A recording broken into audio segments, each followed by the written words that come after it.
What's up, everybody? Welcome to Offstage. We are back, and we got some news. And I'm Greg. I'm RD. And we are back. Finally back. Sort of. In a way. In a way. In a way. It's kind of like Jesus. We came back, but we're also about to leave at the same time. One of us is. And it's about to be better than ever, though, because someone even greater is coming. That's right. It's better for you if I leave. For the helper. Because someone even greater, the greater one is can now speak in ways that I could not, Greg. Oh, that is very true. And also, it's going to be a fun ride. We'll see what happens. That is so true. let us update you on Offstage and what's going on. So as you know, co-creator, co-founder, co-host, Artie McClinigan has done nothing since starting this podcast but get promoted. Yeah, that's actually true. That's true. Yeah. Like 3 or 4 times. I have gone nowhere. I have true. stayed the same. That is actually true. Greg has just flatlined. That's right. It's one big flat line. It is. Which is what I want out of life. You started strong. I want all the flat lines. You couldn't really go much. Yeah. So I got to go back to Texas. That's right. But because of that, his responsibilities, obviously, as becoming our new lead pastor, have exploded. I mean, not that leading like 5,000 people is time consumer. I mean, honestly, what are you even doing? Or our teaching pastor, our staff. Right. What are you even doing? I wish I could do this more. Yeah, obviously. But because of that, I can't. We didn't want to just get rid of Offstage, which was kind of the plan for a little bit. Yeah. But then we thought, well, wait a minute, like it's got a following. We still need these conversations, and even more important, we use it as a rapid response when things happen. And so we wanted to make sure it stuck around because who knows what's coming up next. There's plenty that we could have done. Listen, and we will do. Yeah. So, but at the same time, RD's schedule just makes it extremely difficult for him to do. So I was sitting around at Thanksgiving, and Thanksgiving table is arguments. Yes, and everyone knows it. Debates with family, exactly. And when I married my wife, I got a debate partner for life, and I went to RD and I said, "Hey, what about my niece Brittany?" Now, the irony is that Artie and Brittany live across the road from each other. Yeah, and literally. They did COVID together. That's a new verb. They COVIDed. They COVIDed. We did. They did COVIDed together. The Cudzilos and the McClinigans became... It was written on the calendar. Great. I mean, it became, deep friendship through stopping the spread. Stopping the spread. 15 days. That's right. To stop the spread. So we thought, I asked him, I said, what about Brittany? And he said, he was just like, yes. Yeah, love it.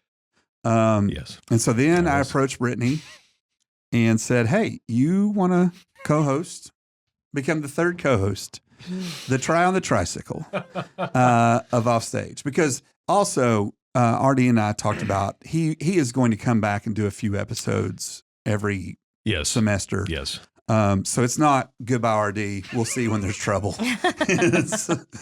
We don't want just that. Goodbye, Toby. Because he's like, that's my job Toby. Now. Like every day is me coming and going. I need Offstage to be somewhat of a refuge. Right.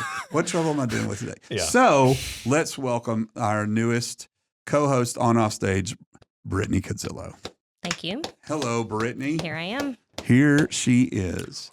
So Brittany is my wife's niece, therefore, ergo, my niece. Yes. And she's been coming to fellowship for 20 years now? Yep, 20 years. 20 years? Member for 15. Yeah. Married to The Rock, Ben Cudzilo. Yes, a true. I'll throw in a Go Bills just for him. Yes. A good man. Yes. He's a good man. A great one. They met at Crossroad, which was the college ministry that I was running for fellowship back in the day. We'll have to tell the story of y'all's wedding at some point. At some point, maybe not the first episode. That I performed. Let me just go ahead and tell you, it was great because it was a nightmare. It still happened. Yes. Yep. Yes. And so here we are. So I guess let me give RD some time to talk about kind of where he's standing, and then we'll get to know Brittany. Yes. Well, I'm very excited as, Brittany and Ben are some of Emily and my dearest friends that have been now for almost 5 years. 5 years. Yeah, No, good. we're almost in March Yep, of yep. 2025. So wow, Yep. almost 5 years. And one piece of that, beyond there are many, many things to it, but as it relates to offstage, is Brittany and Ben have now 2 election cycles have come over, or we've watched all the presidential debates with them, and that has been something. Something. Yes. And it has been great because Brittany is if you know her, is someone that thinks, I think, deeply at the crossroads of culture and the gospel, Christianity, as a follower of Jesus, as a mom. And so it has great chemistry with Greg for a lot of reasons, family, but also just their relationship. And so when Greg came to me and said, I think there's still something here that's not just every once in a while. And I was like, I would love, that'd be great, but it's just got to be a unique person. Right. It just does. And so I was like, I think that'd be great if Brittany would want to do it, because it's no small thing in your very busy life. But it's something that I think, Brittany, that you give yourself to just naturally by who you are. You think in that way, and you think very, very well. Even times that we have maybe not even always agreed on some things.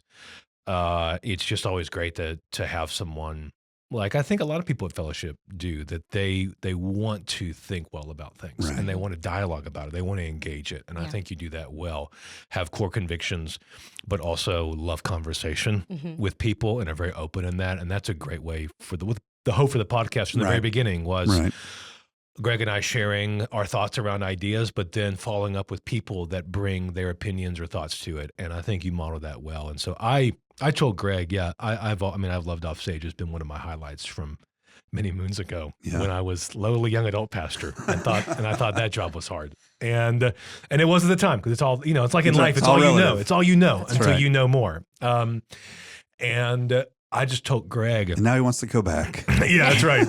There are days where I'm like, dear Mike, that would be getting people in groups being my biggest challenge would actually be okay. Tuesday or Wednesday night, you let me know. It's whatever. And I said to Greg, I just, I know that I can't give this the attention it needs week in and week out, because I'll have to pivot. I'll have to cancel. Something will come up. And I just don't want to get us in that loop. It's just not fair to you. It's not fair to the podcast to have 2 weeks on. And for Sam, who's here trying to record it, like, hey, can you squeeze it in this week? And then I can't. Right. And it's like, it's just not fair. And I want to be more prepared. And some of the things Greg and I want to do is some more long form episodes where we record several episodes in a row around one topic. And I'm like, I would love to do that. And I would love to do this, but so much in life is being wise about your limits and boundaries, and even good things you have to say no to. Right. And this is a harder one for me than some other things because of our friendship and how much I've just enjoyed it. But I just know that God was like, Artie, you release it. It's okay. Like, there are other voices that can speak into it, and you have a different seat now, and that's okay. And so, but to entrust it to someone that I also respect and trust deeply is a big thing for me. And, I always trust Greg's kind of judgment on things, but I'm very excited. One, to have a female voice, I think it is so good. And one that I think has great chemistry with Greg, but also has some, I'll be a listener and someone that is listening. And then I can just march over to your house and say, how dare you tarnish my legacy in this way? I mean, it could happen. How dare you say that to me? Like, that's the seat that so I won't. And that's why and I know you have come to it, just knowing you, Brittany, just walk in a lot of humility, and also like, what am I going to say? But there's a lane here I know that is for you and to contribute to help bless our church and other people with your voice and your guys' relationship. And so I'm very excited about that, sad about some things, but very excited. Like anything, it can have a new iteration. Yeah. And I think that was Greg's heart. And I appreciate his wisdom of not saying, let's not have it go dormant forever, or once a year have something. Because there's so many things that people are just looking for people they trust to just give them some Give just us a talk frame. about. Give us Yeah. a frame, and then we can Yeah. engage in that. And that's, I think, what Offstage does is it gives people a frame of orthodoxy, gospel clarity, and then the both and nature Right. of thinking about it with layers Mm-hmm. without being confusing, I hope, most of the time. And I love it. I think we need more of that in this moment where it's so much either or. To say, no, this is clearly the truth, but it has ways in which it works itself out. Let's talk about those ways in families, around the table, at a church in 2025, in 2035, like all of that. So I'll be gone by then. yeah, that's right. So then it'll be Brittany and I again. Yeah. Circle of life. That's right. Circle You'll of have plenty life. of time. Yeah, that's right. So eventually we'll do it another way. So all of that to kind of give someone just that history and kind of where I'm at, and then to applaud Brittany and to kind of, as you have, prayed about and thought about it, Brittany, said yes to it, and the joining the team. I'd love for people to get a little more background on you. Yeah. Greg kind of alluded to being a fellowship, but Yep. just Yeah. kind of your background, and you have 4 truly amazing girls who I love deeply, Yes. but just your heart in wanting to do this, Yep. and your heart in, I think the way that you just care so much about people knowing the truth and they'd be free in the truth, Yep. and how that relates to wanting to do a podcast is maybe Yeah. another Yeah. level, though, It's a beyond just whole nother doing level. it in relationships around the table. So take that wherever you want Okay. as you come to. How much time do we have? Well, We actually, got not that plenty of much. time. Not Actually, that much. I'm the one that's on You've the time got to crunch. leave. Yeah, Yeah. I'm the one that's on the time You got crunch. stuff to do, I but do. yeah, tell us a bit about what leads you here to want to do it. Yeah. Well, originally, Greg said that we talked about it at Thanksgiving, where we were talking about a lot of crazy things. And so Yes. I kind of laughed and was like, well, okay. Sure, Greg, there's one of your ideas. That's a common response coming to up. Greg. Truly, though, I was like, oh, yeah, there's no way. And then I don't remember how it came back up. But in between the original comment and then maybe a month later, I just started to be like, oh, yeah, actually, a lot of the things that you guys talk about on this podcast, I just do it a lot one-on-one Yeah. Mhm. and in small You group do. with people. Yeah. And that's why I've always loved this podcast. Yeah. I've listened to probably every episode, if Yep. not every one, almost all of them. Yep. And have been encouraged by them. And I know, in knowing both of you personally, we've even had conversations off of the pod about what you've said. Yep. And how that has translated into my life and other people.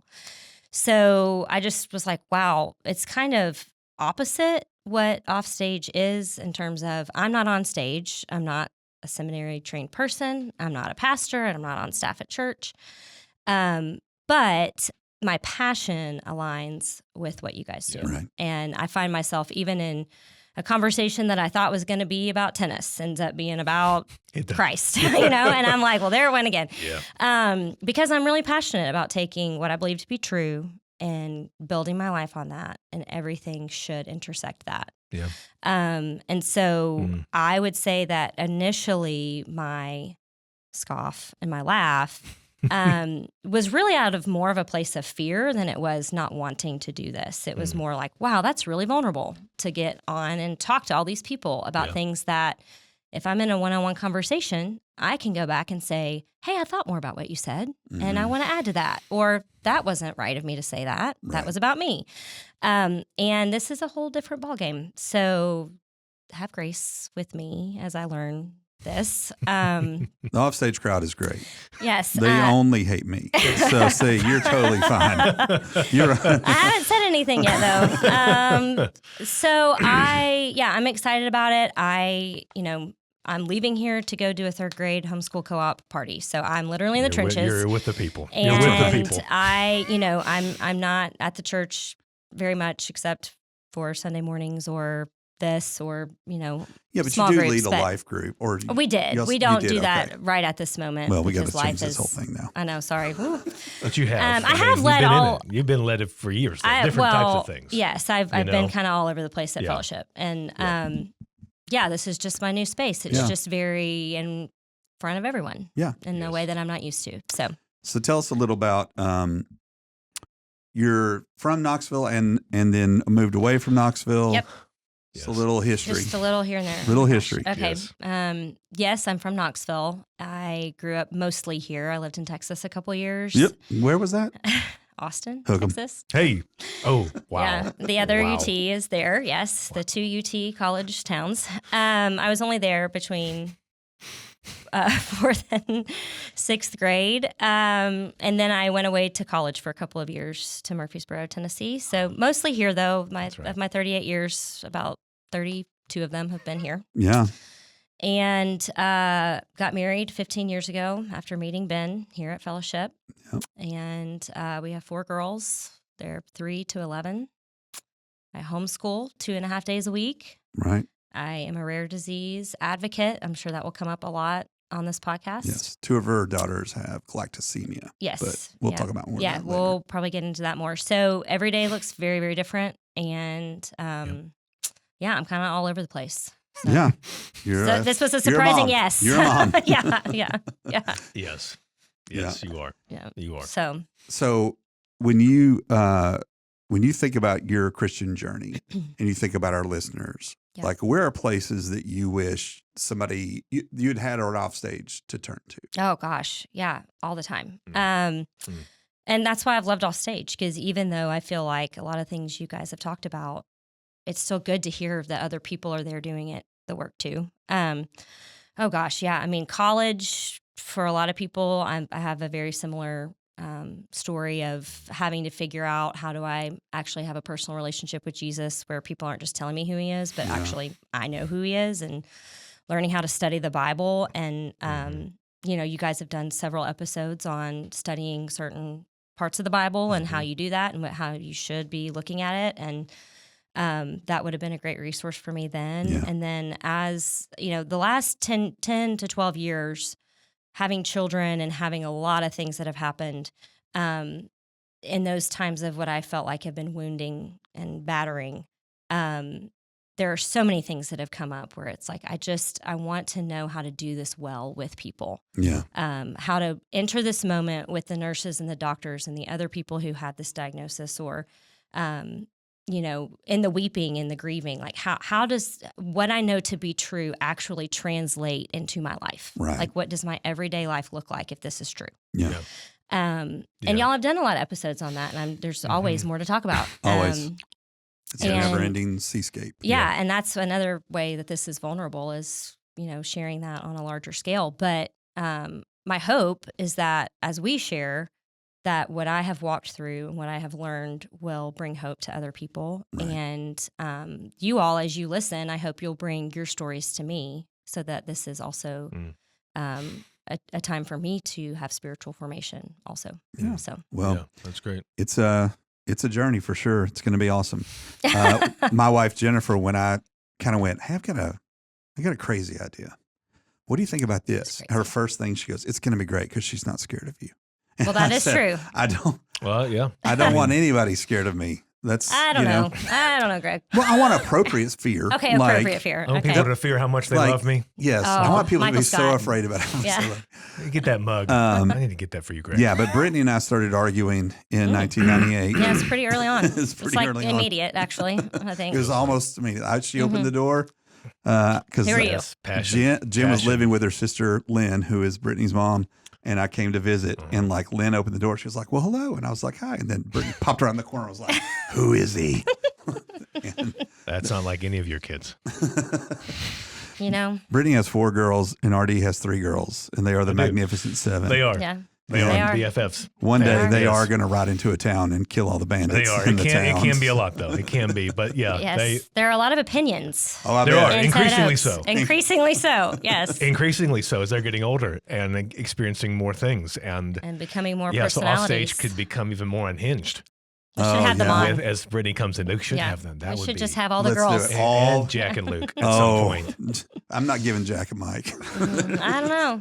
I mean, Might it's be a some good new things. time. It's It a is a new new it's a new time. season. You Greg. gave him a mic for Christmas. That's right. By the way, we had to cut out a section where I said too much. So if you hear residual laughing, it's because Yeah, that's the subscription version that we want to get That's going right. later. That's Is for right. the things that Sam have that make me always have to have this job, as you all know from things that are on the cutting room floor. Sam gets gets a raise every second day. He does. That is a anyway. We are very excited. We're so far off stage. Good, yes. We are increasingly off stage. Yes. Is maybe the new branding, That's right. Which probably you do need. That new actually branding. would work. Yeah. It would be good. I need a Increasingly picture of you off guys. stage. No, all 'cause- three of us. All three of us. I'll Yeah. just be there, kind of like You'll be in the the corner. third Yes, wheel. sometimes. Yeah, it's like remember that guy? He used to. Yeah, he was fun. Yeah. That was. Those are great I can days. think of that. Those Yeah. are great days. Well, it's to me what is great is continuing this, and I think it's increasingly important beyond Sunday morning and the platform of that is to have other spaces where you can massage a lot of the truths into people's hearts and minds. And podcast is such a great format for that. And a lot of people listen to them. They have their favorites, and I think a lot of people listen off stage. And it's great to read books, but I think having in the heart of the podcast, there are people that listen all over, but a lot of fellowship people do. And that was what Greg and I wanted is beyond what we can do in a 40-minute sermon or even a sermon series is not just the text of scripture, but how it applies in a way that a podcast avails itself of that. And I think that remains the vision of it. And so I think Brittany brings, not that Greg and I don't live on the street with people, but even more so with her world that I think just is going to increase the level at which, what does it look like on the ground? Yeah. And I think that's something that you said earlier, how does this, in light of this, what does it mean? Mm-hmm. And that to me is what we want people to be able to have clarity on things. And that is why we want it to continue. Yeah. And so I'm very excited about that. And I think it is a benefit to the people of fellowship who can hear from voices they trust and not always agree with, but at least trust to know where it's coming from and then allow them to process themselves. And it's a gift to people. And I'm glad it's going to continue. And I think have a different feel in a good way moving forward. So that makes me thankful how God's orchestrated this, that he's provided this in a way I think will be even how it's supposed to be in the next season. So I'm excited about that. Yeah. Well, thanks for joining us. Glad you got to meet Brittany because she's great. And keep listening. Listen to the new and improved. Yeah, give us and a few. then every once in a while, episodes. the old and worse. Every once in a while, the old and worse will come back. I'll come back out of retirement. And so thanks for listening excited. off stage. We're getting rolling this semester. We'll be back most weeks. And y'all take care.